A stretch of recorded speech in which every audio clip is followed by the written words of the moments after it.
सुपुत्र भाव आपणकर जन्म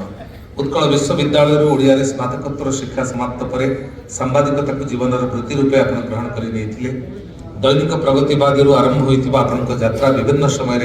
ईस्टर्न टाइम्स प्रजातंत्र समय खबर पर्यवेक्षक संवाद और समाज भली विभिन्न प्रतिष्ठित पत्रिकार आपण स्वाक्षर सांबादिकता वृत्ति प्रति निष्ठा को प्रतिफलित कर उत्कल प्रसंगर मुख्य संपादक रूपे दीर्घ वर्ष धरी आपंकर भूमिका विशेष भाव में गृहीत हो आसी आज भी आपण लेखनी राज्यर विभिन्न समस्या नहीं सक्रिय जने प्राबंधिक सांबादिक जीवनी लेखक स्तंभकार साहित्य संगठक रूपे आपंकर समग्र जीवन होती समर्पित एवं कांतकवि लक्ष्मीकांत महापात्र उपयुक्त दायद भाव आपण से परंपरा को बजाय रखिंट आपन को संबर्धित करी आम हूँ गौरवान्वित परे अनन्य समाजसेवी श्री हरि पांगी को आम मंच को आमंत्रण करूँ महाशय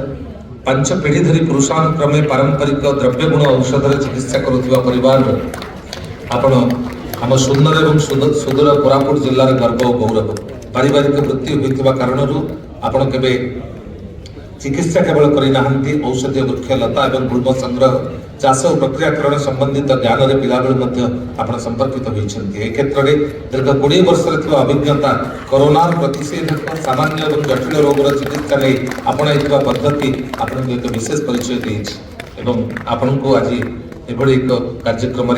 हरिश्चंद्र बक्सी पात्र स्मृति कमिटी संबर्धित करी आपंकर समाज सेवा को स्वीकृति प्रदान करी गौरवान्वित होउछि श्री हरि पांगी आम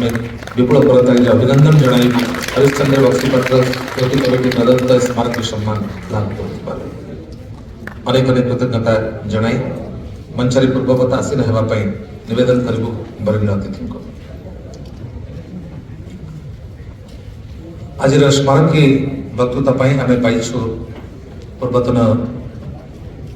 देशर वैदेशिक सचिव विशिष्ट कूटनीतिज्ञ श्री श्याम सरन जी को श्री श्याम सरन जी is a leading Indian diplomat who has enough experience in serving the country as its ambassador to the countries like Myanmar